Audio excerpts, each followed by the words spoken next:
Hey, everybody. Welcome back to another exciting episode of NC-17. I'm Josh. This is Lisa. Today's episode is going to be something that's near and dear to both our hearts. We know this guy, well, we don't know, but you I get what I'm love saying. him. But let's get business out of the way first. Today's episode is sponsored by Static Tape / Spin City. They are in Muskegon, Michigan at 5600 Harvey Street. Or you can go online at, I think it is statictapevideo.com. I always got to look over. My bad. He had notes, so you know. Definitely got notes. But no, they're your go-to for all physical media. They're one of, if not the largest media outlet store in Michigan. And yeah, they have everything from videos like DVDs, VHS, Blu-ray, 4K, all that stuff. It's all the way to CDs and cassettes. All right. Thank you for that. Now, today's episode, we are going to talk about Stephen King and all his work. More so his movies, but still. His books are dense, A lot of people just know him for his movies. That's very true. Let's get into his most controversial movie and his most controversial take of Stanley Kubrick's The Shining. That's a good one. See, when he wrote the book, he wrote it so methodically good that when it was being made, he did not agree with the way that Kubrick was doing it. No. So I was like, all right, I get it. I mean, but let's face it. I think one of the reasons he didn't like it was because of how Kubrick treated Shelley Duvall. Yeah, agreed. And to me, I mean, you shouldn't have to torture somebody to make a movie, so I agree with that. But it's so iconic, though. There's so many scenes from that movie that just like are referenced in so many other films too. Oh yeah, and I mean, the people who played the roles, Jack Nicholson and Shelley Duvall alone, were just phenomenal. They're so great in that movie. Yeah. And then well, all right. Speaking of The Shining, what was your favorite scene? Probably the chopping down the door part. Oh yeah, I love that. It's just because there was no way for her to escape. I mean, I love in horror movies when like you corner yourself in a room, like you can't escape when you're stuck in a room. Oh yeah, I love how that's just like everyone's go-to thing is trying to escape inward. No, you go out. Oh yeah, or running upstairs instead of out the front door. Yeah. I mean, I know I always like my dad always scoffs at those moments, and I'm like, Dad, they're not thinking straight, and I know like they're not thinking straight in those moments, but it always makes me laugh. Oh yeah, no, it's that was a good scene. That's iconic. As a matter of fact, that scene has its own shirt. Indeed. Which is interesting. Me, on the other hand, my favorite scene is where Shelley Duvall is walking backwards up the stairs, swinging it back, and he's saying, "Give me the bat. I'm not gonna hurt you." Yeah. I don't want to say the rest. Well, I mean, we are NC-17, but yeah, it was a good movie. Yeah. I think it was the first Stephen King movie I ever saw, actually. Oh yeah. Probably everyone saw it first. Yeah, but so when Stephen King decided that he was going to remake it himself later on for a TV show or a TV miniseries, I was like, I don't know how I feel about that. I mean, yeah, it's your work, but Kubrick's was just classic and iconic. Mm-hmm. But I'm not gonna lie, Steven Weber did a good job as Jack Torrance, but I don't know. I mean, Kubrick and King, completely different visions. Yeah, and I mean, for me, like Stephen King his stuff should be on the page. I just feel like he's better at writing books than series is, but that's my own opinion. Oh yeah, and then I do like the contrast of different styles of filming them. Mm-hmm. Like Kubrick seemed more grainy, while Stephen King's seemed more visually standard. Yeah. Which was good. Yeah, and I can see that from King too. Oh yeah. Now, I'm not gonna say I've read all of his books, but the books I have read compared to the movies I've seen of his, clear cut difference. And I mean, there's stuff you can't put on screen that he writes down. Yeah, that's always my favorite thing when I'm reading a book is that I know is going to be a movie. Like guessing what's going to make it into the film and what's not. Oh yeah, yeah. Stephen King's It. What did you think of that one? You know, just the trope of killer clowns for me is I was always scared of them growing up just because I thought I was supposed to be because of Stephen King. But yeah, just the concept of just the supernatural entity being a clown being a supernatural entity. I really enjoyed that. Oh yeah. But like for me, it wasn't that scary. There was just like a couple jump scares in like the film. I felt like. Yeah. Are you talking about the original or the remake? Both. Both. I don't know, but like I saw the original when I was a lot younger too, so it scared me a lot back then. Oh, yeah. But like the remake, I saw when I was grown up, and it was not that bad. I didn't think not that scary. Yeah, the original was good. When I was younger and I watched it, I was like, okay, I agree. It was kind of like creepy, but the remake, I think the like chapter 1 of the remake was 10 times scarier than both the original and chapter 2. Just because when you have kids in horror movies and they are the main people who are being tortured, killed, or whatever, that's, to me, it's like, wow. Yeah. Because you won't want your kids to go through none of that stuff. Yeah, and just the plot line was really, really deep, I thought. Really intense. Oh, yeah. Casting-wise, I think for the original, Tim Curry, I don't think anybody back then could have played that. Yeah. And no one beats Tim Curry. Oh, yeah. Skarsgård, and as a matter of fact, let's talk about Skarsgård and Curry. Curry seemed more of a sinister, I'm going to take your soul kind of person. Skarsgård's Pennywise seemed more along the lines of, I'm just here to do what I need to do. Yeah, he had a task he wanted to get done. He was more methodical, I want to say. Yes. Yeah. Now, I will say, though, what I liked about chapter 1 is that Pennywise was in every scene, whether it was a painting on the wall, picture. Yeah, he was very present. And to me, that was cool. One of the creepiest scenes in chapter 1, though, is when Ben was in the library, and you just saw the librarian turn around and start smiling, and I was like, yep, it's time to leave. Yeah. But I don't know, Stephen King has a lot of good movies out there. I mean, Sleepwalkers was good. I really like Misery. Misery was good. Because, I mean, also just as a person who was a fan of people, you know. Oh, yeah. Misery was good. I mean, and let's face it, Kathy Bates. Oh my God, yeah, I will see her in anything. Oh, yeah. It's like so far and in between that you see an actor or an actress portray a character that makes you love that person no matter what. Yeah.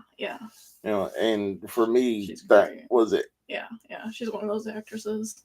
Oh, yeah. She actually went on later on to be in a couple of seasons of American Horror Story. Yeah, I love everything she does in that, because no matter what, you're getting top notch. Oh, yeah. She's great. But let's venture off of Stephen King for a minute. Let's talk about American Horror Story. Yes, please. I love that series. Yeah. So you've seen them all? Not all of them, but most of them. And if I could just stop watching Asylum on repeat, I could probably watch all of them. I love Asylum. My favorite part of Asylum, and everyone's like, well, that's crazy. I mean, the whole season was good. Don't get me wrong. Yeah. But when Adam Levine at the beginning, that's my favorite part of the whole season. Yeah. For me, like, I'm pretty sure I'm sure I've talked about this, but yeah, last episode that hasn't been posted yet. But yeah, I talked about how I love the trope of being stuck somewhere with no way of escape. So yeah, the idea of being trapped in the asylum, and yeah, back in those days you couldn't get out of an asylum. So the fact that Kit was stuck and like he couldn't get out. I love Asylum for that reason. And then I know that series came out like a million years ago, but the reveal at the end of who the actual bad guy was, I love. Oh, yeah. And then I know he was based on an actual serial killer, but I do love that they used an actual serial killer as the inspiration. Oh, but yeah. I know like that was a sadistic bastard and everything, but yeah. So Asylum happens probably to be your favorite season? Yeah. All right, so mine is completely I liked Asylum. And people who know me are gonna say he's gonna say 1984. No, that wasn't my favorite season. That was a good one. That's a good one. But my favorite season was Roanoke. I like Roanoke. That's a really good one too. Oh yeah. Yeah.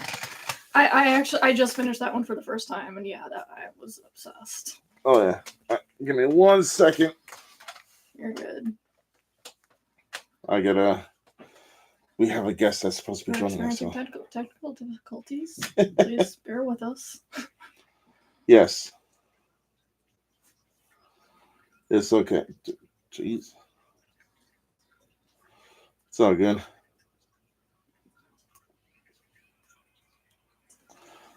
All right. Sorry about that. We'll cut that out. No, we won't. We stay NC-17. We stay NC-17, yeah. So, NC-17 for a reason. That's right. But no, I do apologize about that though. But anyhow, no, yeah, the Roanoke season was really good. It's rough. It's really rough though. Yes. I do like how it was a season within a season. Mm-hmm. But what really made it good was they had Academy Award winning actor Cuba Gooding Jr. Yeah. And that dude can act his chops off. He's amazing, yeah. But I will say though, Lady Gaga surprised me in that one and in Hotel. In Hotel, she was great in Hotel. I also really liked Hotel. Oh yeah, Hotel was phenomenal. But Hotel was my favorite episode of Hotel was where they had all the serial killers in the room. Yeah, that was a lot of fun. Because that place was based off, that hotel was based off the Cecil Hotel, which I've listened to so many podcast episodes about. Oh yeah. Well, speaking of that girl that wound up there's a lot of people out there who say that we are just like one reality when there's this ain't Marvel, but whatever. My thing is at the end of the day is there something out there? I'm not gonna lie, I do subscribe to the Marvel theory that there are alternate paths that we could have gone down, and there's different timelines. Oh yeah. Yeah. It's something to really think about. But I think it's fascinating. Yeah. Oh yeah. And I was just having this conversation with my sister yesterday. What's funny is she said, "Why are Martians afraid of us?" Yeah. But why have they not landed here? And then it's we call them Martians, but do they call us Martians? Mm-hmm. It's just it's something to think about. Yeah. And there's a Martian podcast out there talking about us right now. Oh yeah.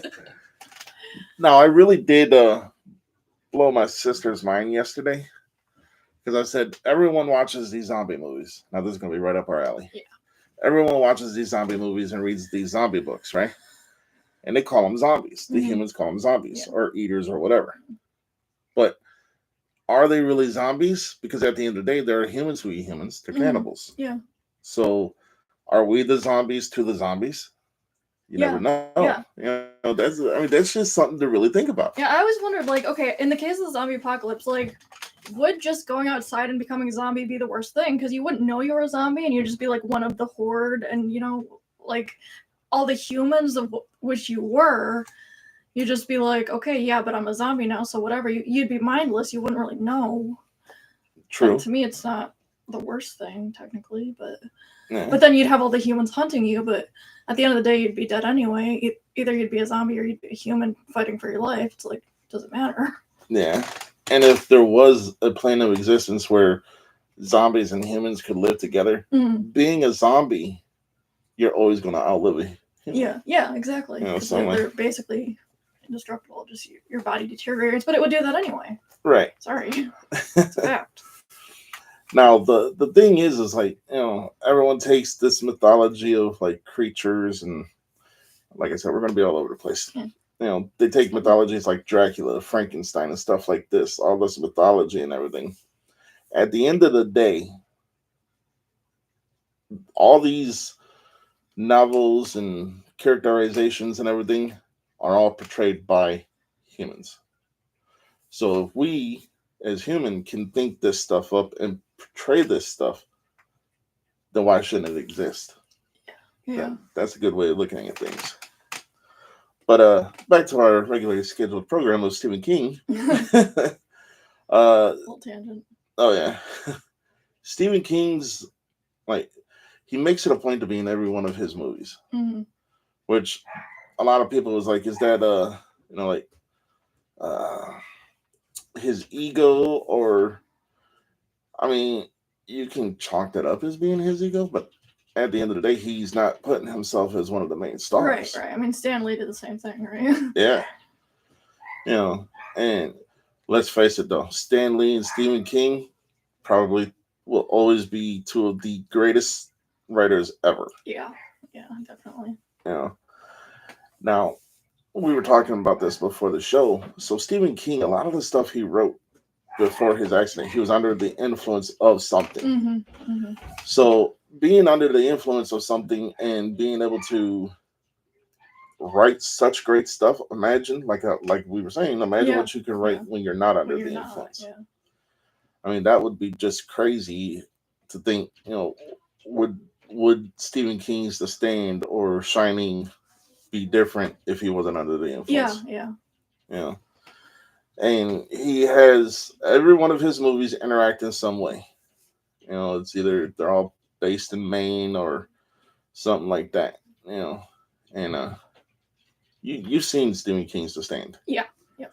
Did you see both of them or just the original? Just the original. All right, I think I asked you that last time. Yeah, you did. So with the original, I know we didn't go too much into it though. So, you know, God had his people and the devil had his people. Now, obviously, the devil's people are all going to be in Las Vegas, Mm-hmm. you know, but why would it be Boulder, Colorado for all the God's people? I feel like that was probably just. I think it's I think it's along the lines of, "Hey, Abby, how you doing?" Friend. Hi, I didn't want to disrupt. I've been sitting outside like a creep. No. As you do, you know. No. Funny story. If you read your text, I texted you and I was driving up and I jumped and slammed on my brakes because your car seats scared the hell out of me. I'm sorry. Who's got the Ghostbuster car? Oh, it's you? I was like, oh my God. I jumped like that. I thought people were sitting and staring at me. And then I was You're like, not the first one. And then I was like, oh, I'm looping around. And I was like, oh my God, I texted you. I was like, your neighbor's cars are scared the hell out of me. And then I'm like, wait, how many people on the block would also have a Ghostbuster car outside? Because I was like, well, I'll look around and park out front. And I was like, am I in the right place? That's then, oh my God, no, super cool, super awesome. I was just like, someone's sitting in the car staring at me. And then I just didn't want to disrupt you, and I felt all bad. But hi, world, hi. I'm Abby. Hey, I love your dress. All right. I'm sorry, I'm taking everything in, by the way, too. No, you're good. You're good. It's a minute. I brought something big just to show, so I had to for you. So. Oh, yeah. Here we go. Did anybody else rock the school bag in the 90s? No. Oh, yeah. I thought I would the cool name bag with a enormous stain on it. Or the Marlboro bag. Anybody's parents have those? Nope. Nobody rocked cigarette merch when they were kids? Nope. Okay. Sorry. All right. And that voice you hear is Abby from Motor City Nerds. Hi. And she's one of our special. She's adorable. She's our guest for today. I wish I was a functioning adult. Hey, we all. Thanks. Good point. No, yeah, I just want to be like, okay. You guys want me to hop in? Yeah, Yeah, I love that you guys are like me. We were like, just do this shit. It's fun. Okay. We are actually talking about Stephen King's The Stand, the original. Cow's a wheel, dude. Right as I was pulling up, I was like, we should do a tier list. I was like, we were so right about Mother Abigail being the strongest. I was like, literally just when I got off on 12 Mile, I'm like, I wonder if they do a tier list with me about The Shining. It's like, we're so right about Mother Abigail. No. Oh yeah. Did you guys watch I just found out. I'm kind of mad about it. My friend's like, hey, no, I have like every streaming service. He works from home and he does like customer service. So sometimes he'll get no calls and I'll just go hang out with him and chill.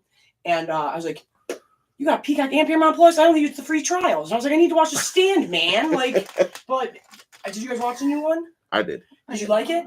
Alexander Skarsgård. I want the Skarsgård Stephen King villain universe. Oh yeah. I'm like, they're really breaking it in, aren't they?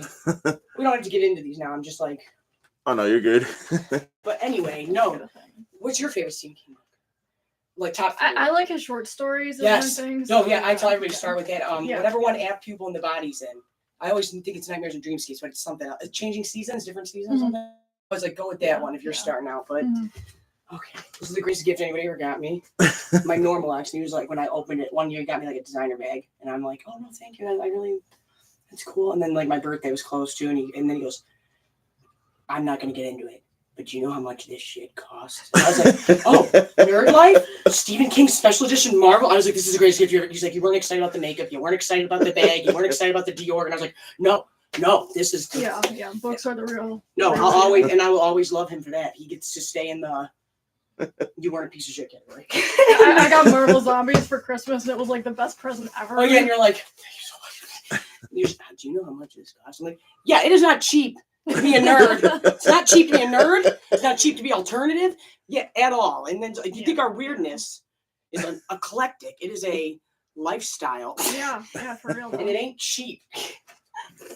Oh yeah. Now we actually talking about The Stand. We did cover The Shining a little bit, the original and the. Okay. Yeah. Okay. But, no, I'm glad you're just like me. No, I was gonna say, do you want me to like scooch? You can. Yeah. Oh, no, You can. Oh, we can use those if you want. Anyway, what was it? The Shining. I do like The Shining. I love it. I feel like it's an intense read. And movie wise, I'm like, I mean, Kubrick was a monster, but he did make art. And I'm like, I get what it's a perfect movie. It is. But I'm like, because my film brain goes, I need to appreciate that for my filmness. But then I'm like, my Stephen King part of me starts taking over. Yeah. And we're like, we need a croquet mallet. And it is that is the most disturbing part to me. I remember my one buddy at work, every time somebody would be like, oh, should I start Stephen? That's what I always ask people, like, which ones would you start with? Someone was like, top 5 books to start with: The Shining, Misery. I was like, oh, those aren't starters. I was like, those are not Stephen King starters at all. I was like, Misery is rough. Misery is scary. I remember that one really disturbed me when I read it. I was like, fingers in the cake? But they cut his finger over the cake. That book's way more graphic than the movie's graphic. And Kathy Bates is a goddess amongst us. Yeah. But I know Misery's I love Misery, but I was like, that's not starters. And I was like, The Shining?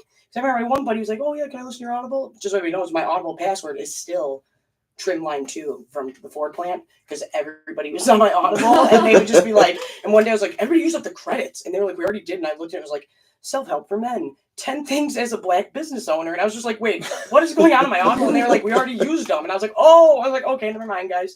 But he was like, I want to do one of the Stephen King's, should I do The Shining? And I go, didn't you say that your dad just passed away recently? And he was like, yeah. And I go, I kind of heard you say like you guys didn't have like the greatest relationship growing up. And he was like, no, we kind of rekindled it. I was like, no, that's why. Maybe not that one right now. I was like, you might want to wait till like a year or two from now. Start with something else, because I did that with Pet Sematary. Oh, okay, I just didn't think, and I was like, you don't think of you think the concept like. And I was like, oh yeah, Pet Sematary. Sure, I haven't read that one. I'll turn it out. But I had recently had like 3 people pass recently, like a couple months more, and I'm like, I was on the line like, Stephen King already makes me want to smoke cigarettes, but I need to take an extra break. Like, and I like pulled my line. I was like, I need to go take a break outside, because it was just that's like once you really start going into the detail of it, of like your loved one coming back, and that's if you lost somebody and you get really into a book, I don't recommend Pet Sematary too close to that happening, because it's just like that's a rough one, but the best. It's so good. You like Gage a lot, right? That's got his autograph right over there. Speaking of that, so this is kind of funny. My sister had a baby last year, my nephew, and she calls. I go, oh, what's she name him? They go, Malachi. And I just turned to my mom and I go, Malachi? I was like, really? And I was like, he who walks between the rows. I was like, did she think she was going to get past that or past her sisters? I was like, your name is Malachi? I was like, Children of the Corn? And then she was like, Abby, don't say anything. Oh, I was like, I am saying everything. And I took a picture of him the other day and put on like my story or something. And I put the quote on there of like, when he overthrows Isaac.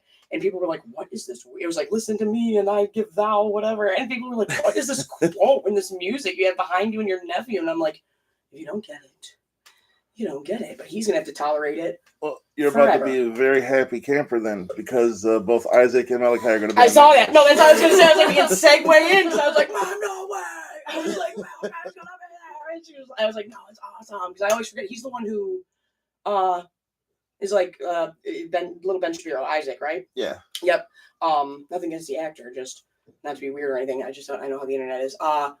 He's the real bad one, and Malachi overthrows him eventually, right? Yeah. Malachi's just kind of panicking, right? Yeah. Because he's like, I'm about to turn 18. I'm about to be effed. I mean, come on, let's get real here. Mhm. No, Children of the Corn's a good one, but no, I'm sorry to derail the stand because that one's my fave. I think it's a lot of people's favorite. Like, it's just long. It's just Yeah. not worth it. Yeah, it's a good one. But I was gonna say, do you guys want me to adjust? I don't want, and I love this. Oh, thanks. I love that. First time wearing it.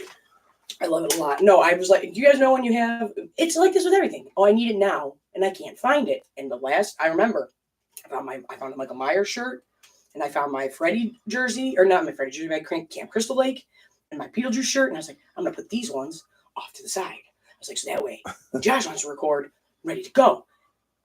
I have no clue where I put that stack of clothes. I have no idea. So everything with anything semi horror related is somewhere in my home, and I'm like, of course. And my mom was like, wear your Losers Club shirt, and I'm like, I was freaking out, but then I was just like, I guess Pulp Fiction is cool. It's related. This was in the closet by the front door. It's super Ready to cute. go. I love it. No, I love that. That is cool. That is really cool. Did you get this or get it made?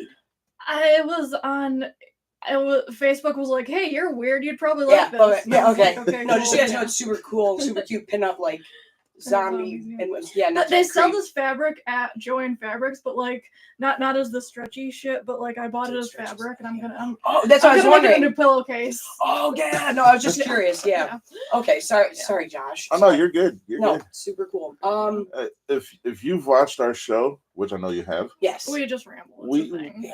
Yeah. we are all Story over of the my life. place. Yeah, I watched Kazam for fun yesterday. I mean, Yeah, I was showing her your video earlier. oh my god! Like, I really need to fix. I think it's StreamYard that's messing with the sound, honestly. Because then I'm like, is it okay? And then people are like, yeah. And I have my friend text me, but whatever. We have fun. What were we? You want to know what? Nobody can touch the 90s. I don't care what anybody. I don't care what anybody Yeah. says. When it comes to things, I'm like, there's this weird time where everybody was like, we don't care what your profession is. You're gonna star in it. You're gonna do the soundtrack. You're gonna get a McDonald's toy. You're gonna do everything for it. It's out of control. But it was like submerged in you. And then I'm like, but it was this great time too of greatness. And then it's like, even when it was bad, like Kazam is not good. I don't know what would. But they just said Shaq's really big. Let's throw him in a genie costume and have him. He's not even speaking Arabic. He's just saying. The captions even said it. They're like mumbling foreign words or something. And I'm like, this isn't a language. And oh my! And I'm just like, but it's great. It's always entertaining. And then I'm just like, you can't touch it. You really can't. Like the 80s are great. The 80s. I mean, for horror, that's an argument. Yeah. That's an argument. Yeah. Like but 90s they just had this peak time of greatness / I don't know, man. I don't know. It's a good debate. It was a I was time. like, It was it a really time. was. Because I'm just like, there were some great ones, but then there's also like, what were we doing? But Men in Black was good. Like I was thinking about like the soundtracks. I was like, Wild Wild West is a terrible, awful movie, but Wild Wild West is a song. It's like bop, like that. And then there's I have the toy still. I found it the other day. It was like a Will Smith on a horse. I'm like, Yep. it was everything. I'm like, when did that stop happening? And we all stopped like. That's the cool part of the internet is that we all find our cool little niches now. Mhm. But I feel like we don't have that one thing anymore. Yeah. And it's rare where we're all like, Oh yeah. we gotta go say it, but whatever, we'll figure it out. I mean, Space Jam. Remember Space Jam? Right, yeah, and then it Yeah, jams yeah. in too. Yeah. Oh yeah, and then they even and the weird part about those ones, like when we did like the athlete actor ones, Yeah. they like kind of tie in the real world. Yeah, and like Bugs Bunny in the real world, like who What were they on when they No, that's what I was gonna say. I was that? like, you can definitely tell that there are certain things, and when you watch stuff where somebody was in a exec was in a room and went, "Why don't we have Bugs Bunny and Michael Jordan play basketball together?" Great, and then they're like, "Yeah." Also, tie in the fact that we all hate that he's about to play baseball. We're gonna have a spaceship pick him up from the arena and drop him off with the Looney Tunes. Gold. We're gonna do it.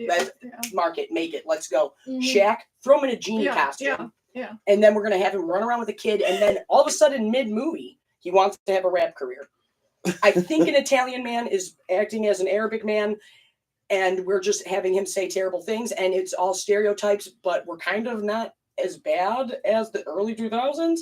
But it's a magical time. I don't know. It's a weird time. But you can definitely tell it's like, okay, aliens, they're coming. Tommy Lee Jones needs to be there. And Will Smith. And it's just these things either worked or they did not. They did say, like, for sure, like Sam Raimi came out and said that was exactly what happened on the third Spider-Man.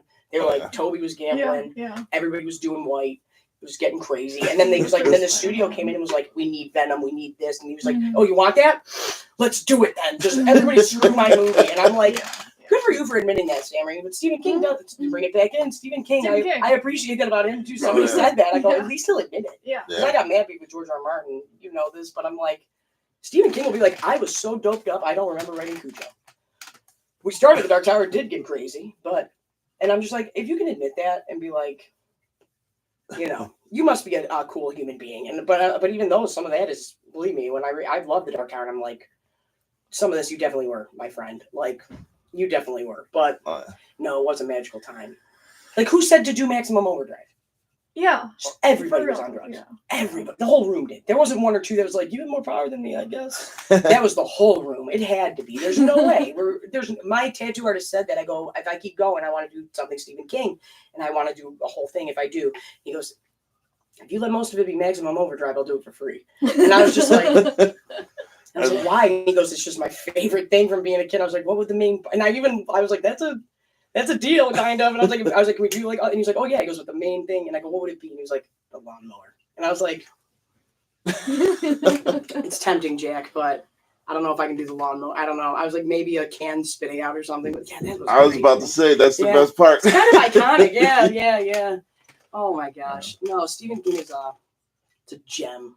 What a gem. Well, it's easy to explain to people, but it's also hard. It's like he who walks behind the rose? Yep. That's the walking dude, right? Mm-hmm. So is that like said though? It's not said. See, here's the thing. Every single Stephen King book and movie that has something about he who, it's all one person. Well, I'm assuming like Randall Flagg, Walter O'Dim, Man in Black, the Corn Man are all the same person. The way I explain it to people, I'm like Pennywise and him are like cousins. Yeah. And then the Crimson King is something different. But I do love that though, that he never officially says they're all the same. So it's that way. It's like, is it though, or is it not, or whatever? And I like that. So I'm about to blow you guys' mind. He who walks behind the rose was always under the ground. All you saw was ground moving. Yeah. So then, fast forward after they did Children of the Corn, and he does The Stand. Mm-hmm. Finally, you see the devil's walking the earth, and then after, Randall Flagg. Gotcha. Then after that, you got the Man in Black. Mm-hmm. Fast forward, the Dark Tower, which is now more of a desolate kind of earth. So there was your 3 stages of hell right there. Okay. Oh my gosh. Oh, shit. Wow. Yeah, no, I didn't pick up on what he was saying until you said like up under the ground. I was like, oh shit. Yeah. There we go. Okay. There it is. Yeah. But I always like that too, like Pennywise falling. Falling to earth. And I'm like, because I try to tell you that. I'm like, what? I'm not. People were getting really mad at me on one thing about True Detective because I was like, they're like, you're telling me this thing that's trying to say something about indigenous people is connected to the Bible. And I was like, yes and no. I'm like, I was like, I'm not trying to convert anybody here. So when I say things, I'm just saying big themes here. You can apply it to it's either Greek mythology or biblical usually. I'm like, I was like, does Harry Potter sound familiar? I'm like, we're we're putting a baby in a basket and sending it up the river and hoping someone will take care of it, and he's gonna lead some people out of some bad stuff. It sounds like Moses, but we could apply that everywhere.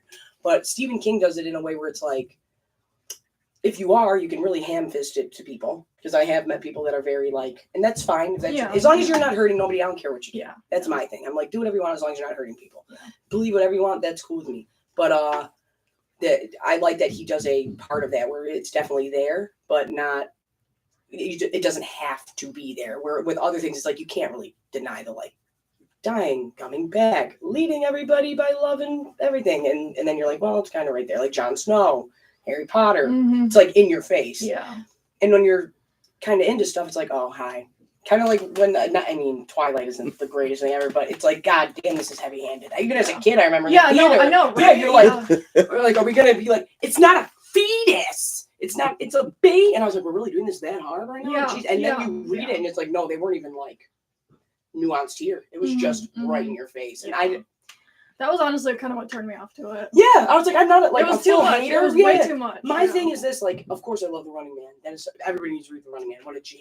And the movie is one of my favorites, but I never really got into the Hunger Games. But that was mainly because my school tried to force it on us. It was like, they did like it was one book, one school. And and it was to make it so that, and it's a good concept. It was that way every grade has something in common. So if you were in the 9th grade and you got your locker somewhere, it could be like, we have this common ground with this older kid. I'm like, good concept, doesn't work. Nobody cares. And I remember they said we all have to do the Hunger Games. Oh, okay. And I'm like, I got way more important things to do, like hang out in garages and like drink 40s, like, so I was like, I'm not doing this one because I go, what's the premise? And they're like, and I go, so it's The Running Man? It's The Running Man with kids? And they're like, yeah, and everybody's got to write a paper on it. And I was like, I'm reading. Okay, you had to. Yeah, you had to do it for school. Okay, Yeah, that's like a basic thing. And I was just like, so it's The Running Man with kids. And I was like, that paper done. I never fully read it. I found a singer who wrote songs about it, so that's how I got in the Hunger Games, because I'm a dork. No, that's awesome.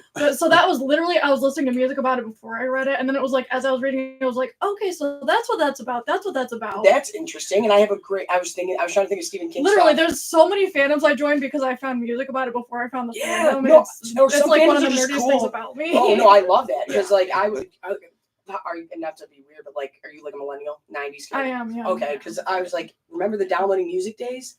Because I had to have the Kingdom Hearts music. Okay, yeah. I'm not saying it sounds good, but I can still sing that in Japanese because you couldn't get the English version yet. And I was like, but I can get these Japanese versions, and I'm going to listen to them a billion times on this. And I'm like, this is a party trick I have. I don't know how good it will sound, but I was like, honestly, after 20 years, I think it sounds kind of good. I'm not gonna, but no, I love that because there's sometimes I'll lurk around on the internet and be like, this fandom's really cool. Like and I'm like, I wonder. It's just the weirdest shit, right? Yeah, and I'm like, I didn't know this was a thing. This is cool. I really like that a lot. But no, to type it with the Hunger Games thing, I love that because I was going to ask you guys about music too.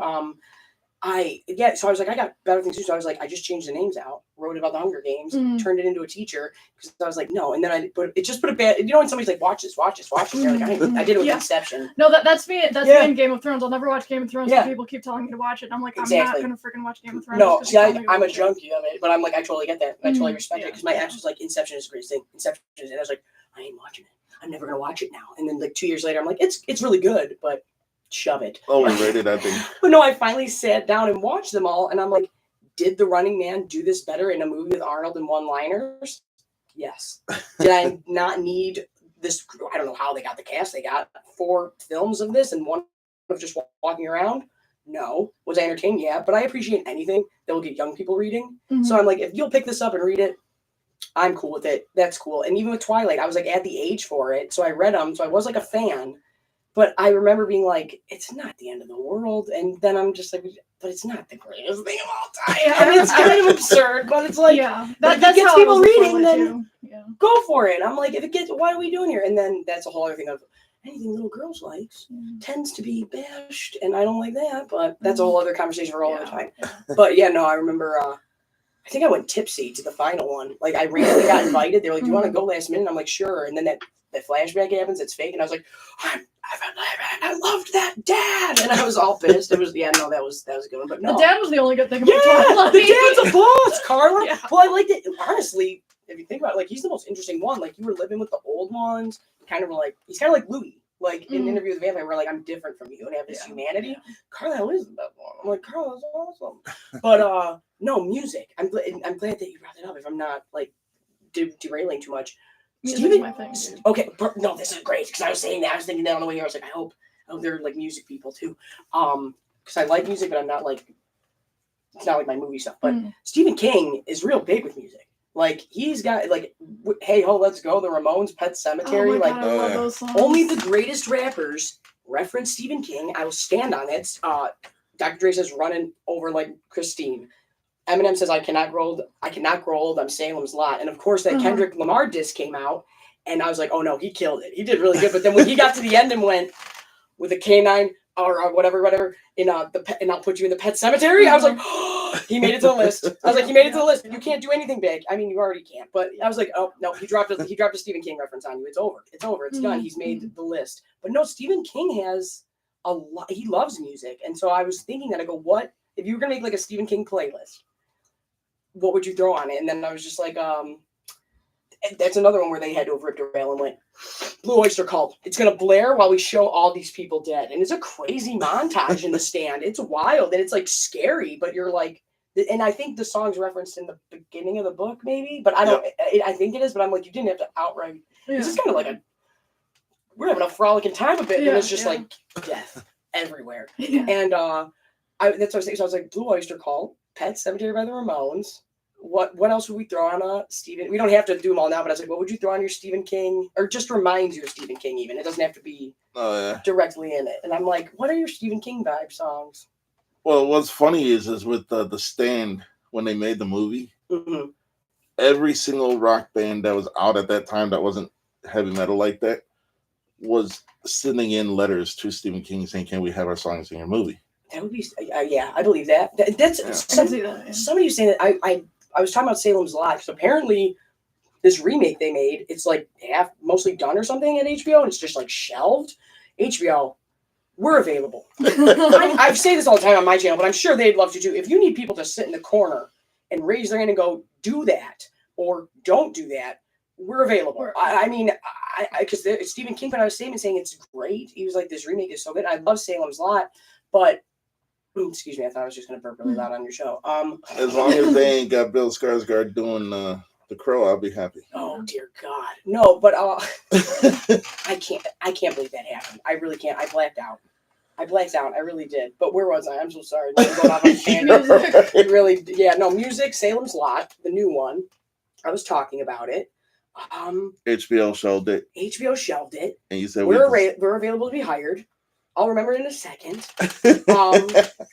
God. No, I had it. I was like, God. Welcome to NC-17. No, man. It's the story of my life. That's why I'm like going live. I'm horrible because I have to edit my stuff all the time. But no, I got all excited for Salem's Lot. There was something that had to do with that. Anyway, we'll come back to it. I'll remember it. Something about the music, and someone left a comment. That's why I'm like, God, what was the comment? Am I going to remember it? Who knows? But no, what would you put on your... Stephen King saying it was like old Hollywood. He was like, no, it's great. It's really good, yada, yada, yada. Everybody needs to get on it. But there was something about a comment that somebody left, and I was like, oh, that was a really good point. But we'll come back to it. Anyway, Stephen King music. What will we do? Oh, bands trying to be on things? Mm-hmm. God dang it. I know I'm irritated with myself. I really am. I'm like, there was something about that. And it was like, oh, yeah, no, they want to do this or that. And I'm like, God dang it. Whatever. You know, it is what it is. There's no David Soul. Rest in peace. Singer. We'll tie it back. What song? Don't give up on us, baby. You guys know that song? That's a jam. I've heard it. Yeah, it's the only jam he had, but whatever. Yeah. What's funny though is if you really look at it, if you like, I've seen the Stand so many times that Blue Oyster Cult at the beginning, fitting. Oh yeah. When Franny's dad died and she's singing Amazing Grace, fitting. When she takes her shower and she puts her head on Crazy Psycho Stalker, and they're playing Don't Dream It's Over. If you notice, every single song that is a positive song, Franny sang. So you knew that by the end of the movie. I love that. Oh, yeah. That's cute. So at the end of the movie, you knew she was going to be at least one of the main survivors. Oh, my God. I mean, unless you read the book. I do like that. No, I like little things like that. And I do. Because then I never am like, who came up with that? Like, did the director do it? Did the actor do it? Who said to do that? I was talking about that with Game of Thrones. Oh, was it something about something forcing me down my throat? Inception? No, now I'm like, no, that's not. I'm talking about Game of Thrones. And then we went to HBO, and I'm like, okay. No, now I'll lose it again. Now. No, really, what was I just saying? I should just stop talking. Stephen King, really, what was I saying again? No, you were saying something about someone left a comment. No, not that one. Oh. The second time when I just did it again.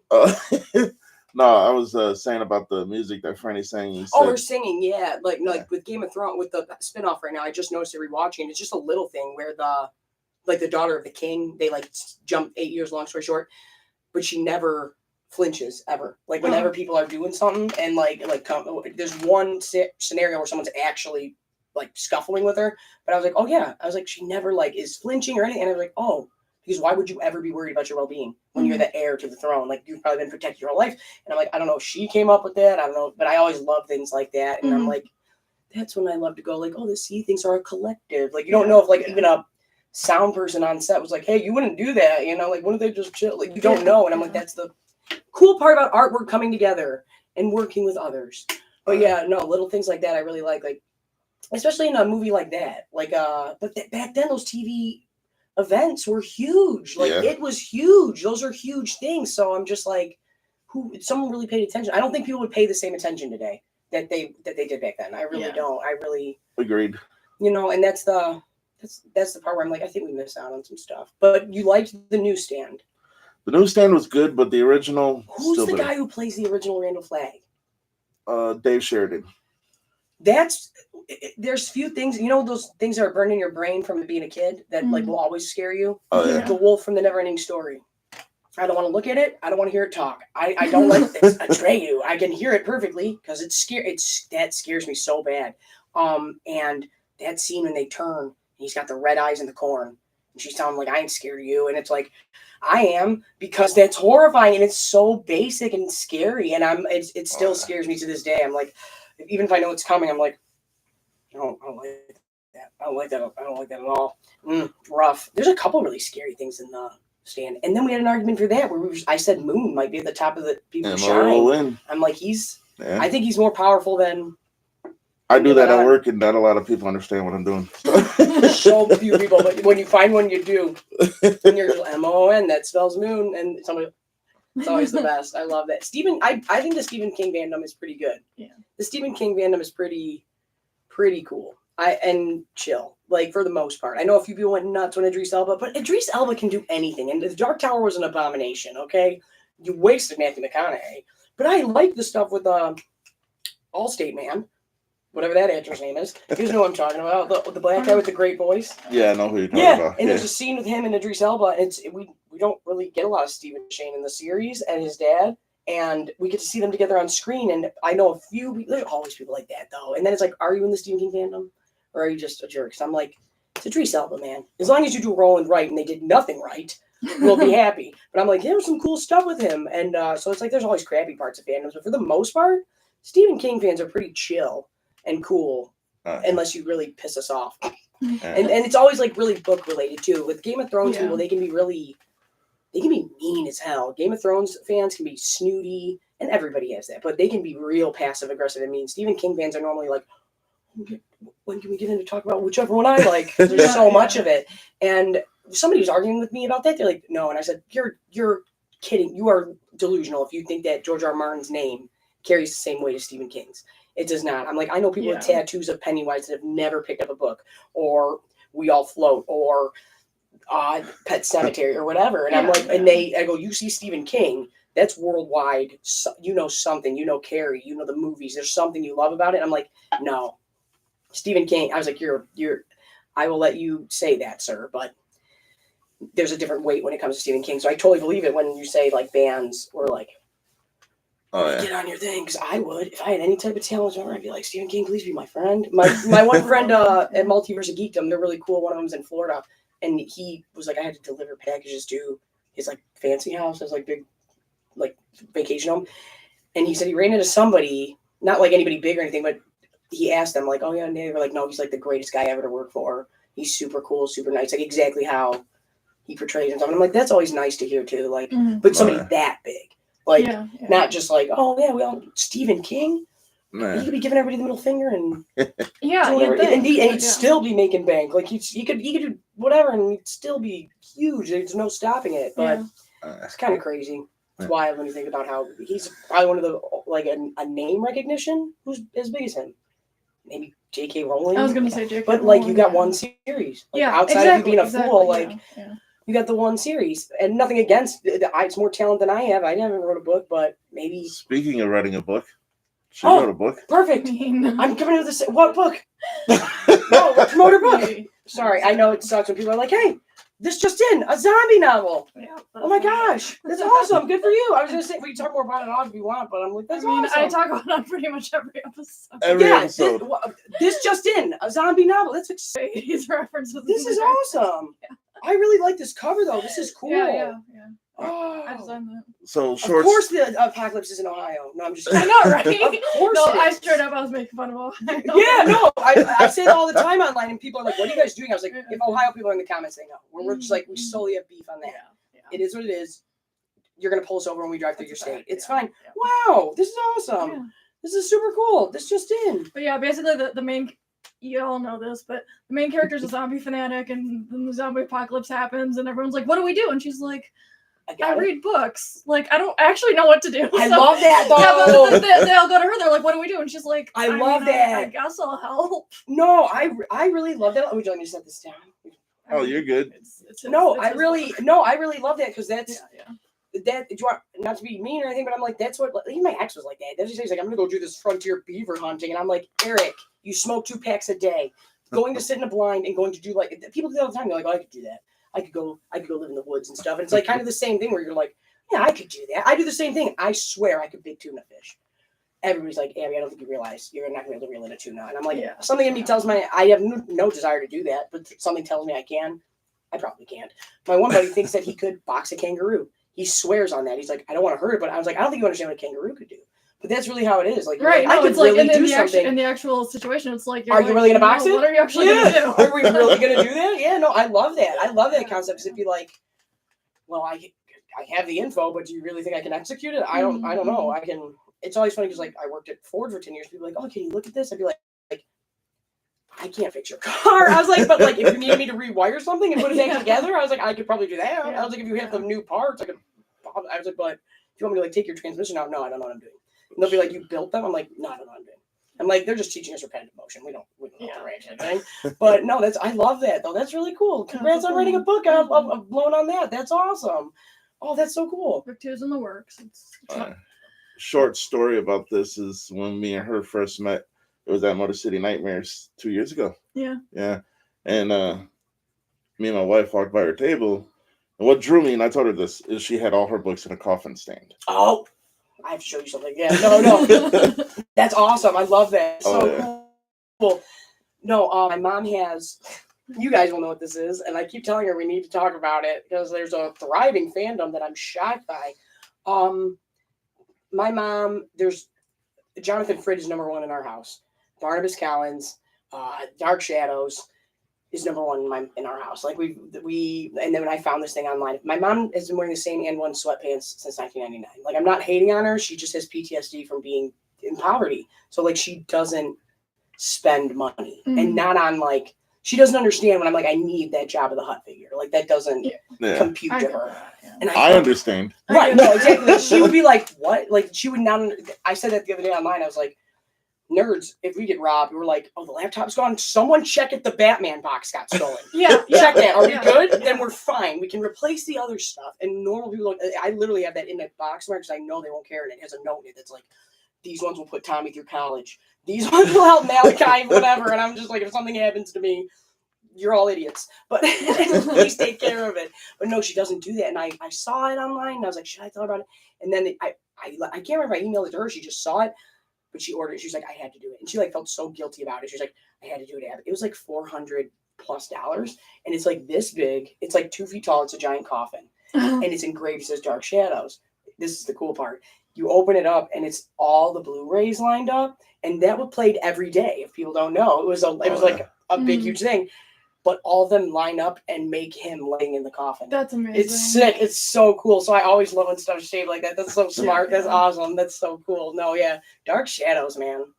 And then she saw the new one and didn't understand. He was trying to play on the fact that it was absolutely absurd, Mom. It was like a crazy soap opera that had some absurd things happening in it. And so Tom, when I rewatched that one with Tim Burton, I'm like, I see what you were doing here now.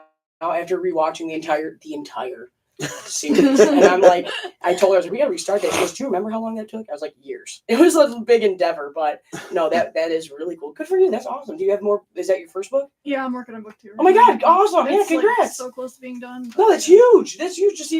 Oh my god, I love that. That is so cool. So this is gonna be your first year going to Motor City Nightmares. Yeah. You and your mom. Yes. All right, you guys already got your tickets or no? No, we are going to. Yeah. So me and my wife are gonna be there all weekend. She's actually gonna be a vendor there. Okay, cool. Yeah. And, no, good for you. That takes balls. It takes more balls than people. Even doing this, like this, just so people know, this takes balls to put yourself out there. But actually getting a booth and actually being like, I wrote this shit, and I'm gonna shove it down your gullet, and I like it, and that takes. I have like a banner and everything. Yeah, right. Yeah, no, I don't care. I'm yelling it in your face. Like, come on, look at this. Like, I made it. Oh, yeah. I worked on this, and it's like that. But it takes a lot to do that, no matter what you do. And and so I give you a lot of credit. That's and I feel. Are you on TikTok? Because I feel like BookTok's wild. It's not as helpful as I thought it would be. No, they're crazy. They're crazy. Like as a whole, like not niches. I know. Like as a whole, I'm like, what's going on with BookTok? Literally, there's a table at Barnes & Noble that says BookTok. No! Like, I want my book on here, but let's just go put it. No, let's just go take a stack. No, we can't do it. I mean, I know that my novel is at some bookstore somewhere in Texas. Check it out. Yeah. No, let me ask you this, because I've realized this more and more with my friends' kids getting older, and it stresses me out because they've asked me that. Numbers I'm terrible with. But when I went to switch to public school, they put us in this test of like, you just answered vocab and like phonics questions. I was in 2nd grade. And once you got so many wrong, it kicked you out. I was in there for 2 days. I was in like the 2nd grade. And they were like, she's reading at like a college level, but like, we can't get her to finish a book. And I was like, yeah, because this is dumb. You keep giving me dumb stuff. Yeah, and like, it's dumb. Like, I remember that. Yeah, you know what I mean? Like, finally, another teacher came in and was like, here, have Abby read this. I can't remember what it was. It's like ants, like in a war or something. It was like some insect thing. Yeah. But I was like, this is hype. I was like, I'm down for this. Yeah. And whatever that other crap was. And they're like, yes, you won't do this project or whatever it is. And my friends were asking me the other day, like, what's your best advice for basic, like, what do you mean they're struggling? Like, do you need to do flashcards or like you can't get them to sit down? And I'm like, every kid wants to run around. They might not sit down and read a whole book, but are you telling me they can't read a chapter out of Goosebumps at 9? That's concerning. Like, I'm not being mean. It's concerning. There might be something else going on here. Do you have any advice for me to give people of like, other than like find out what they effing like? Literally just find out what they like. Yeah, right. You can say fucking. Okay, no, I've been trying to edit myself too on mine, but like, no, like. We don't edit. Okay, good. Yeah, no, I try not. Like, normally I don't give a shit. But, like, I try to not do it as much as I did before. But I'm like, no, yeah, that's all I can think of. I'm like, yeah, no, literally. Like, I remember in like 10th grade, they made me go through this reading thing, and they picked this really dull book for me to read. But I had like just discovered a series I wanted to read, but it was like that was not in my reading percentile or whatever. But I have a learning thing. I'm a slow learner or whatever. Mm-hmm. So they gave me this one book that was just really dry and boring, but it was like in my reading comprehension. What kid I was like, or young person wants to read no boring shit? Yeah. Okay? They don't. And that's what bothers me about school sometimes too, is like, sometimes it's all you need is that teacher that comes in from another room and goes, I think Abby would like this. And it's just like, that's all you need. And I was like, maybe I was like, I don't know. I go, other than like sit down and try to do stuff, I go, all I can think is, because you never know. I remember when I saw Fellowship of the Ring in theaters, and I went with my aunt and my sister, and I was 9 or 8, and I remember that Nazgul over those hobbits, and I remember like looking down, like looking back, like, is everybody else's life changing? Because I have no idea. I don't know what this shit is, but this swords and capes and horses and people covered in hoods is my thing. There's a wizard smoking weed. I don't know, but whatever this is, it's my thing. Is everybody else's life changing? Mm-hmm. I really remember looking around, like, is everybody feeling what I'm feeling? So then I went like, I want to go find that, and then it's like that opens up a door. And I was just trying to tell you, like, I feel like as a whole, they want us dumb, and words don't have the same magnitude they did. Like we were just saying about editing. I totally get for terms of service saying certain things, especially like TikTok's not owned by us. It is what it is. But when you start saying things all the time, like on my channel, I say that. I go, if abuse is happening, I'm going to say it. I was like, if an assault happens, I'm going to say it. If someone gets killed, I'm going to say it. Because going, someone's unalived is different from going somebody who's murdered. And I go, and if that's the main theme, that's what we're going to discuss. We're Yeah, not gonna, I go, but if I'm exactly. brushing Yeah. by it, I Yeah. might do that. But I feel like even in doing that and other things, words have kind of lost their magnitude. Yeah. And I'm like, no, it's important. It's important to know things. And I'm like, it's not just to go, we all love Christine and everything else and Harry Potter and Gandalf. It's to go like, no, reading opens up so many things, and just having a vocab does, and just knowing it's huge. And Yeah. and so I'm really big. That's why I love that. I love that you writing it. It's awesome.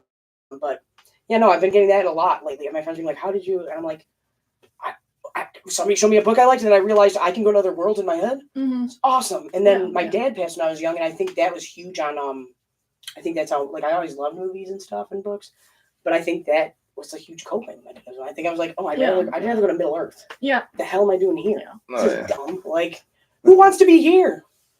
Not, it sucks here. Let's go to Hogwarts. This is awful. Yeah. Well, let's speak about something else real quick. Stephen So, King. Well, wait, let me ask you this really quick. What was the first Stephen King book you read? mine, Yeah, the very first one was The Stand. Okay. If you can't remember, It just was a book ballpark of it. short stories. Oh, no, good for you. That's awesome. Yeah. I actually have a first Highly pressing recommended of The by Stand. my dad. What did you say? Sorry. No, that's go ahead. sick, by the way. Oh, go ahead, Lisa. No, it's just my dad was like, yeah, if you want to read Stephen King, read short stories first. And I was No, like, for sure. No, my dad's favorite movie is Carrie. Night Shift. It was called Night Shift. Night Shift! Yeah, that's my sister's favorite. Yeah, is that the rat in the mouth? So fucking good. Yeah, Night Shift is good. Yeah. Yeah, I like the Night Shift. My sister loves the Night Shift. She loves Night Shift and Thinner.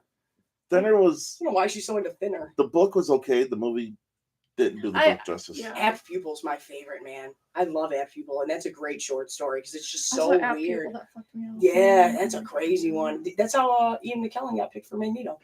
Yeah, and I'm like, oh, yeah, Bryan Singer, you're a creep, but you're a great Magneto. But no, I love it. Apt Pupil doesn't get the credit it deserves. That's because that's how you know Stephen King is like, that's a real world. Mhm. That's but when he flips it on the kid, Yeah. because you're like, oh, he's yeah. gonna get the old man. That kind of feel for this Nazi, and I really don't want to feel for this Nazi. And then he's like, yeah. oh, you think I have been playing this whole time? And it's like, oh my god, this is crazy, you crazy Nazi, let's kill you. And you don't know who to root for, and it's Yeah, great, yeah. it's awesome.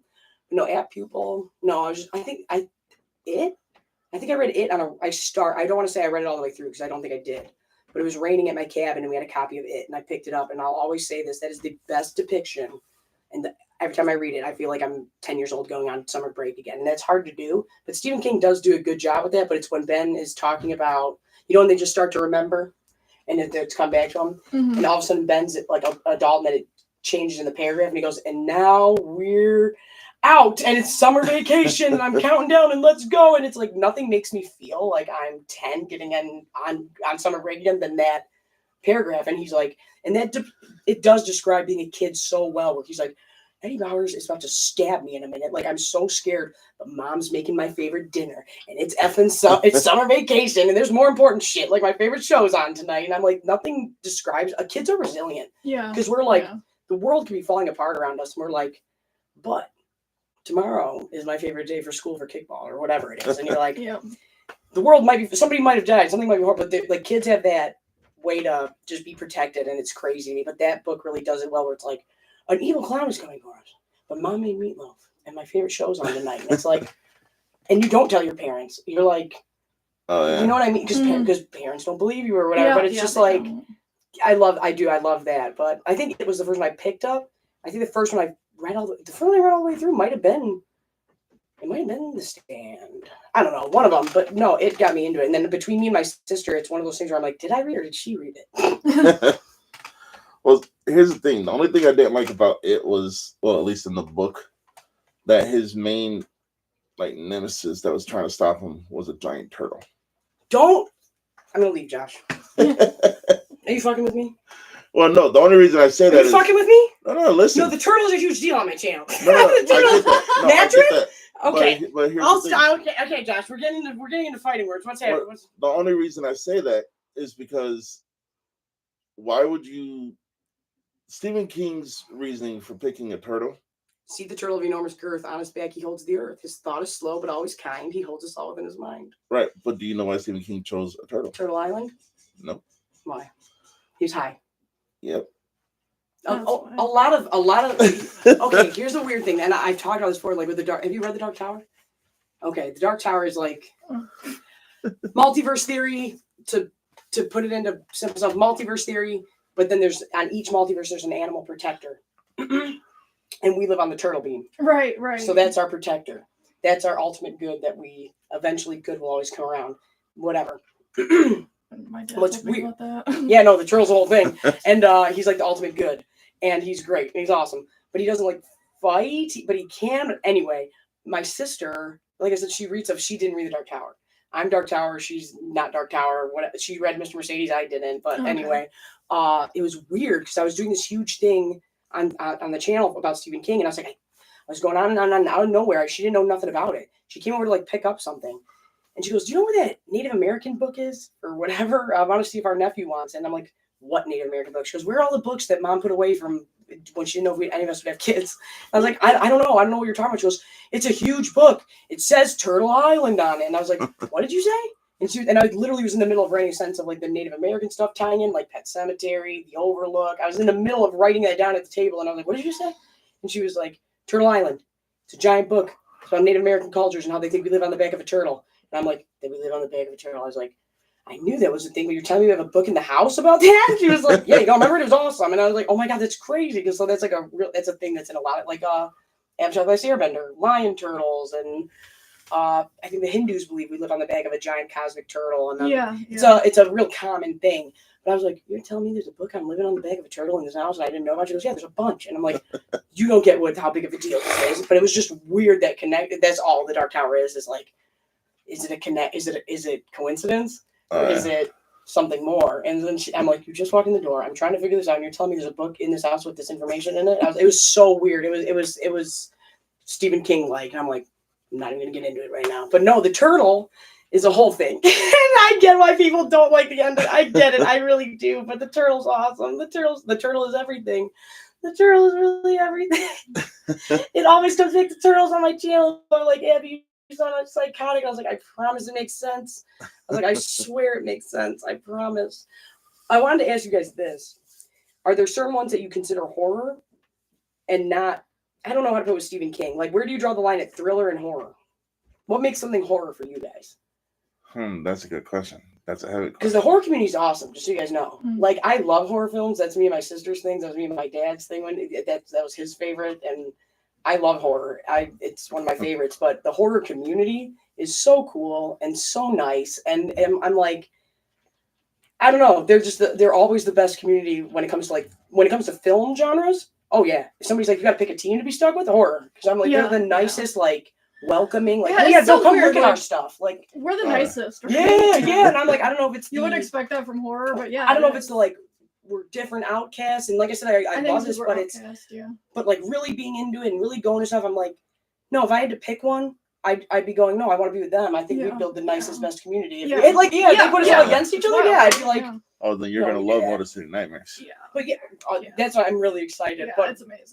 but yeah, no, I was like, I wonder where they draw the line of like horror or because I think 7 is more horror than thriller, in my opinion. I feel like there's a point in that movie it hits, and it's when he's got the strap on.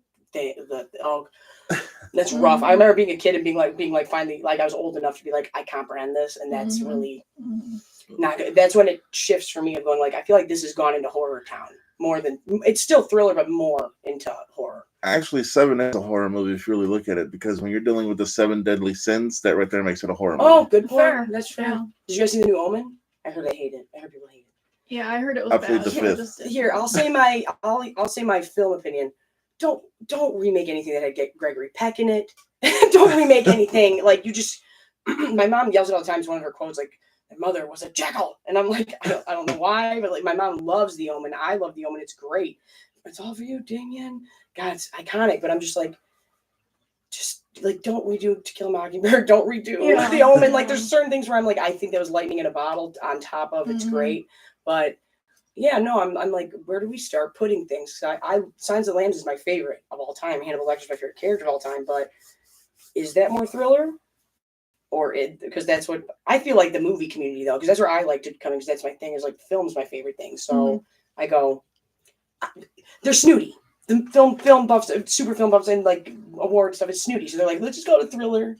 So because we can't have horror winning. Yeah. You know what I mean? So. I think for me, the more cerebral things are thriller, and like just the stuff that's scary is horror. That's a good way. Like like Rear Window is more like a. That's the one that I was watching out the window. That's like the straight thriller, just on my head and everything. Yeah. Like, that's Yeah, that's yeah. like the big. I'm broad strokes. Yeah. That's my new thing I say all the time. I'm like broad strokes, and I'm like that doesn't apply sometimes. But I'm like, okay, I like that where it's on more in the head. Than, Yeah, because I'm thinking about like some books that I read, like those were definitely thriller. Like I was expecting horror, but I definitely got thriller from it. And I'm like, it was a disappointment. It's like it was a good book, but it's like I had to think too much. Like I was expecting to be terrified, but it's like I had to think too much. Now I'm about doing what the I Da was Vinci going Code. through. Yeah. No, I was trying to think of things to ask you guys on the way here, and I'm like, is it when somebody gets killed? And I was like, no, because that doesn't. I was like, not in everything. And I was like, do they have to get slashed? And I was like, no, not always, not necessarily. Yeah. And so I was like, oh, that's a good one. And I'm like, where do we draw the line? But I do feel like when it comes to prestige movies or anything bigger, film reviewers will be like, they'll shove the word thriller down your throat a lot because they don't want to say horror, and it's like it's horror. Like it's just as much horror as it is thriller. It's the same as having a dark comedy be a drama. But I feel like that's when it starts getting like, oh, that's a good one. What's funny though is if you read the movie boxes from the 80s and the 90s, a lot of people would say, like when you're reading it, on the back it says, if it's a horror movie, in the horror section, on the back it say, in this thrilling tale. Oh! So my thing is even the directors couldn't even direct if it was horror or thriller. Yeah. But to answer your question, I'll take it back to Stephen King. Stephen King's Thinner, strictly the thriller. Oh yeah, because that's when he doesn't mean and they make him a pie, right? And then he just keeps getting skinny. He like disrespects somebody or something, right? Indians, right. Yeah, he's all that should have known. Yeah, should have known that. Now here's going to be the controversial take. I love The Stand. You just brought disrespect upon the turtle. Yeah, I love The Stand, but The Stand is not horror. That's thriller. I might agree with that. Now, the reason I say it's thriller is because, it's heaven and hell find each other, God and the devil. Oh, yeah, no. But at the end of the day, it's like you're taking the human factor of this is how you're choosing to battle. Yeah, I think, and plus it's more of like we're building our community and stuff, and like we're running into each other on the road and going like, do I trust you? Do I not? That's that. Yeah, like thriller part of it. Yeah, I see that. Yeah, but it's funny you say that because I feel like Children of the Corn is thriller. Not is it though? Because we're slaughtering adults, like really slaughtering. When they throw them into that pit, man. Oh, you. That's rough. Well, hold on. I'll say this: the original Stephen King was horror. Okay. Anything after that was thriller. Really? Yes. You really feel that way? The reason being not Misery. Misery's horror. No. I'm talking for the rest of the Children of the Corn series. Oh, okay. Yeah. So like the original Children of the Corn. I was gonna say that is a controversial thing. Oh yeah, that's a horror movie. The rest of the Children of the Corn movies are just all thrillers. Okay. Because you get your first initial shock of horror in the original, and then everything else is just feeding off of what they did in the first one. So now you can no longer be scared of it because you are expecting it. Okay. That's fair. That makes sense. The other thing with Stephen King though is like, this is where I start losing people when I'm trying to explain it. I'm like, everything's a vampire. And they're like, what do you mean? And I'm like, it just depends on the level. I was like, now Salem's Lot is a vampire that you're going to think of. I go, but Pennywise is just as much I go, that's the scary part about him. I go, he's not hungry to eat flesh. I was like, he's eating, that's what's so devastating is that he's eating their soul and everything about that. There's there's no afterlife, there's no nothing, even if they want that, because he takes it. And that's what's so devastating about it. I go, but he just eats them for fun, like the physical part. And then they're like, oh, okay, I kind of get it. And then you start going like, but then we go over here to like the Knot and Dr. Sleep. And I'm like, that's a good one to show too, where you're like, okay, but the Overlook is kind of like On the Land, but so is Derry, and it's a whole thing. And then I'm like, okay, now we're kind of losing the vampire thing. But that's a hard one to try and explain to, because it's not strictly that way, but I do love that, where I'm just like, I think Dolores Claiborne's up there is one of my favorites too, because I keep wanting to come back to that. I'm like, is that thriller or is that just that's straight thriller? But is it like anything like that? I feel like Dolores Claiborne is just a story. I think Vera Donovan is one of the greatest characters of all time. I'm like, that's what I want to be, is Vera Donovan. Like, sometimes your breaks go off. Sometimes you gotta leave this party and go kill your husband, Dolores. That's what you gotta do, and I'll see you later. And I'm like, God, I love Vera. She's like, because it's just like, Vera killed her husband for having an affair, and she's just like, there are certain things that we don't do in this world, and you're gonna leave for this eclipse party, and you're gonna kill your husband. And I love that. I love her, but I was like, well, we're Dolores' fault. Like, because we're the ones that don't have like a monster. Yeah. And those are, like John Coffey, Green Mile. We got those ones are like creepier, but not. Are any of those ones horror? Because Dolores would be thriller. Green Mile would be thriller. That's thriller, yeah. Oh man, yeah. And then I'm just like, now to go back to the conversation you and I had on your show, or on the last time we talked about Stephen King. mm-hmm. The people who have the strongest shine are Old Boy from the Green Mile. Yep. And Mother Abigail. Yes. And in my head canon, they're related somehow. Yes. Oh, and well, honestly, in my head canon, Dick Halloran's grandma that he talks about is it Mother Abigail that he used to talk about in the TED with. Yeah. And me and my granny had conversations on her head. I'm like, in my dreams it's them, but I'm like, maybe there's a John Coffey connection. He's got to be up there, right? Them are the two strongest ones with the shine, at least in my opinion. I think Moon might be up there. Moon keeps Randall Flagg out. The man in black, Walter O'Dim. Like, that's nothing to sneeze at. Like, and that's what you're saying about Mother Abigail. You're like, she's sending something out without trying. Mm-hmm. So I'm like, nah. Love that. I really love that a whole lot. Well, you also got to look at it like this. And after us talking about it, I was sitting there thinking, I was like, what's the number one way of getting rid of evil? Pure innocence. Oh, yeah. MOON. Pure innocence. So I was like, yeah. I was like, all right. Because there's no ulterior nothing there. But I'm like, the fact that I think that, but even in the movie and stuff, they show it really well, where it's like, I know he's like a simpleton or whatever, but it's also like, no, that might be what I feel like. It's like that might be what I'm thinking about, but not. You might like you're perceiving somebody weaker than you is. They are not a threat, and the truth is they are. And it's like, I think Moon's got more going on upstairs, and he's just keeping him steady, but kind of like in Harry Potter when they can block people out of their mind, but he's doing it all the time. I feel like, and I'm like, I think Moon's up there, but there's no real argument for it, but I think Moon's up there. I really do. I like Stu as a character. If it wasn't for MMON, Stu wouldn't have lived. Right. No, exactly. And Stu's great. He's a great character. I just feel like we all know a Stu, or we all need to know a Stu. Just like a normal guy that's like, what the shit am I in? Yeah. And why are you all listening? Because like Rick Grimes, I just rewatched The Walking Dead. That pilot episode, this is what I was thinking. I was like, how did it grip us overnight? Because I was trying to think of something. Do you guys remember how big that was? And I was like, no, they were so smart because they played it at like, 10 on Halloween night? Mm-hmm. So it was like kids were getting home from Halloween. I remember I was in 10th grade, 11th grade. And it was like, oh no, like everybody and their grandma at least watched the first episode. And I was just like, how did it get us though? Because we literally elected Rick Grimes like a Caesar and said, we're backing this man no matter what. And the show, this part too, I know we joke that he's crazy, but the funny thing is he truly is. Mm-hmm. And the show never hides it. Not once. And I'm like, but the funny thing is I've never seen a show. Normally they'll start framing somebody in a semi-different light or like an anti-hero light. Not Rick. No. And I'm like, every Sunday night we all sat down together, moms, dads, grannies, kids, and went, this decision, we back it. We and never I'm like, questioned him. I'm like, I remember how we felt about this and I think we have a problem. But I was just like, we elected him and we're sticking with him. And I was like, that was so smart. It was huge. And I was like, I can't think of something like that overnight. And because I was like, Sailor Moon, Goku are huge, but that had to travel. And then I'm like, it wasn't Dawson's Creek or something from back in the day, because that would be like your mom heard about it because you were talking about it. I was like, no, everybody knew The Walking Dead. And I watched that pilot and I'm like, damn, because at first I was like, you're not very likable, Shane.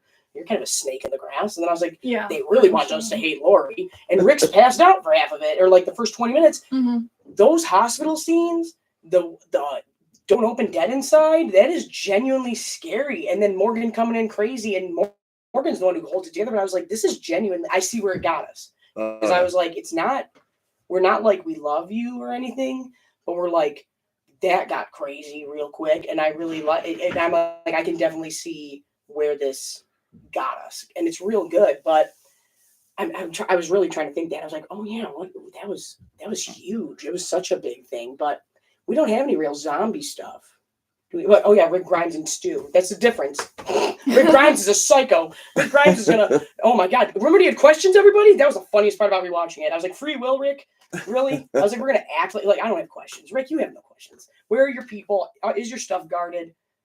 Are you gonna submit to my will? Mm-hmm. And we're just lucky you're a good guy. But like Stu's kind of like that, but not as. But I'm like, we all want we all need a stew around. You need to have a stew of the group. And doesn't he take care of Franny's? I always forget the baby's not his. Yeah. You know, Stu's a good guy when he's like, I love her. Oh yeah. And it's the apocalypse. I'm gonna raise her baby. What a nice guy. I loved Stu. Well, see that. So that's the funny thing. And then after this, because Lisa has another engagement. Oh, sorry. Oh, no, fine, you're good. fine, no. So after we talk about this next little segment real quick, which is gonna kind of go against The Walking Dead and The Stand. In The Walking Dead, the apocalypse made people rise up in a manner of, we have to do this, and we have to do it a certain way. Mm-hmm. The Stand did it where you have a choice. Ooh.